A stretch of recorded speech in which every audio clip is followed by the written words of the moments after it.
Hi everyone, this is Mr. Gutierrez, and I'm going to go over your agenda and the PowerPoint slides with you. So um, first, we're going to have the video linked with my voice over it right here. If you wanted to access that, you may. If not, then of course you can always watch the PowerPoint on your own without any audio on this link over here.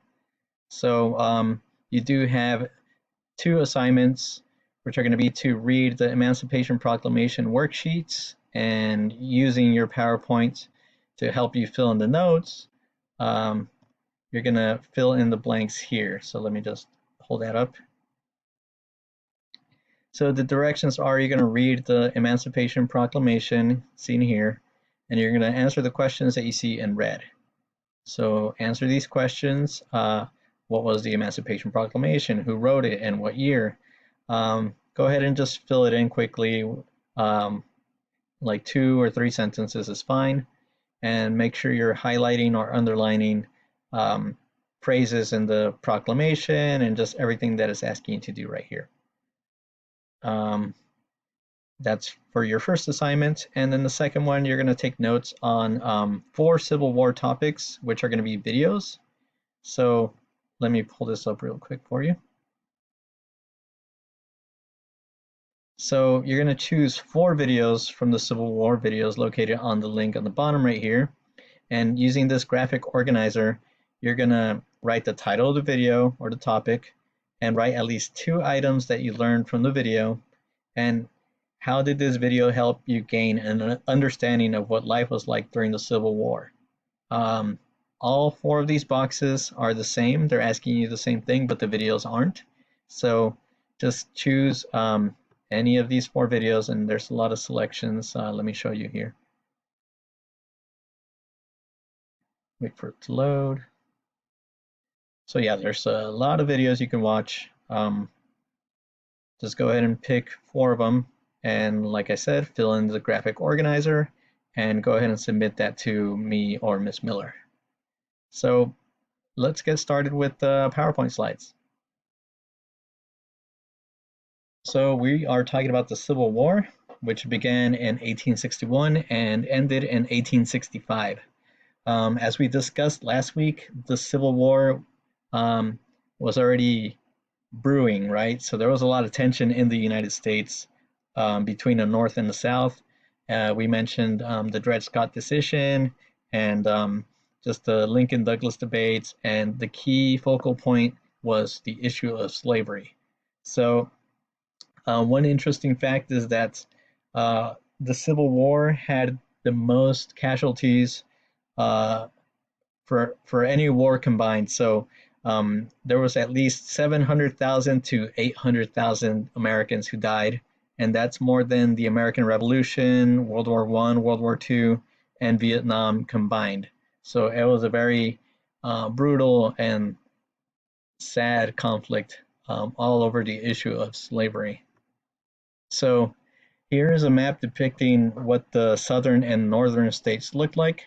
So in the blue, you have all your Union states, and in the red, you have the Confederate states. So these are the states that seceded because they wanted their rights to own slaves, and they felt that they were losing representation and ownership over their decision making. And here are the border states, which are going to be in between the North and the South. All right, so just quickly, there were some advantages and disadvantages both by the North and the South. So the North had the most advantages. If you want to look at it from the manufacturer perspective, they had a lot of factories in the North, and these factories manufactured iron, firearms would be crucial. So the North had a lot of more weaponry to make, a lot of guns and swords and crucial tools that would help them ultimately win the Civil War. And they also had textiles, so they weren't really dependent on the South.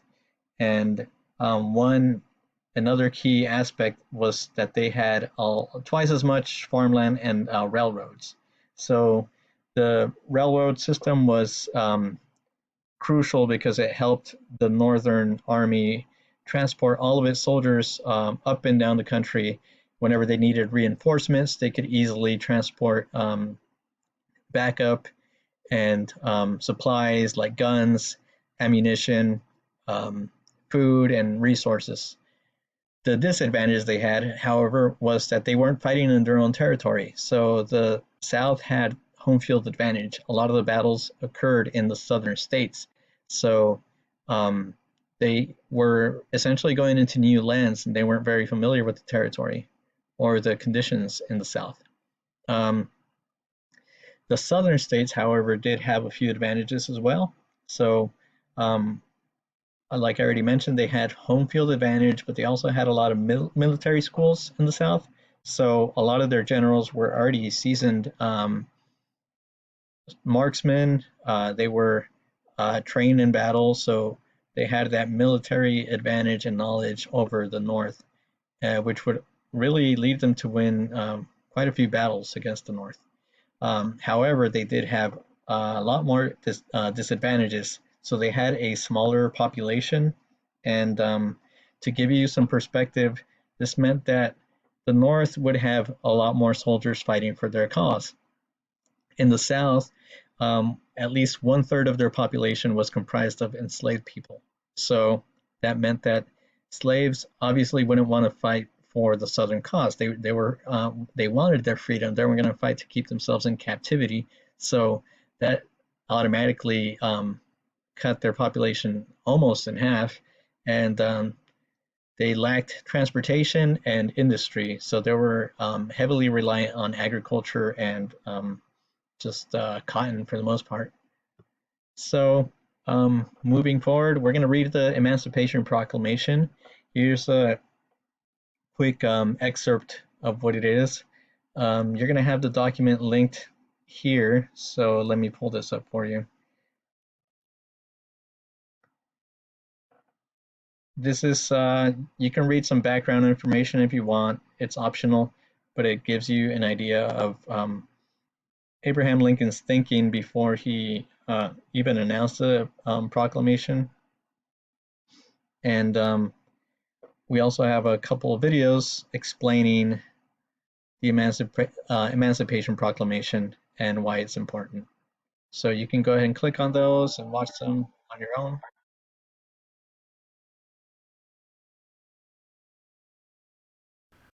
Okay, so the Emancipation Proclamation, what was it and why is it important? So um, what it is an executive order that Abraham Lincoln gave, which essentially freed the slaves from the Confederacy. He declared that all slaves in the Confederate States only were going to be free, and there was a reason why. So you can see the proclamation as a military tactic because essentially it cut off the South's ability to have a workforce.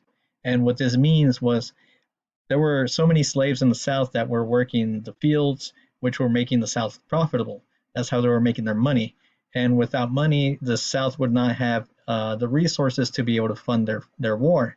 So they wouldn't be able to pay their soldiers, they wouldn't be able to buy or manufacture weapons or any essential resources that they would need to continue the fight. So what Abraham Lincoln realized was he can have two things at the same time. He can finally put an end to the Civil War, and he can also free African Americans finally. It also served to bolster the Union Army. So African Americans, through Congress, were allowed to enlist in the Northern Army, which gave obviously the North a bigger advantage because they now had way more foot soldiers out in the field, and they were going to be way more dedicated to fighting for their own freedom. So it ultimately was a very brilliant plan on behalf of Abraham Lincoln because he can have it both ways where he was able to free the slaves but also help his own army defeat the South and maintain the Union as we're going to see eventually. But there was another point here. It helped gain support from European countries, And slavery was already banned in other European countries, so it finally helped the United States get caught up with the rest of the world in abolishing slavery. So that was a good thing as well.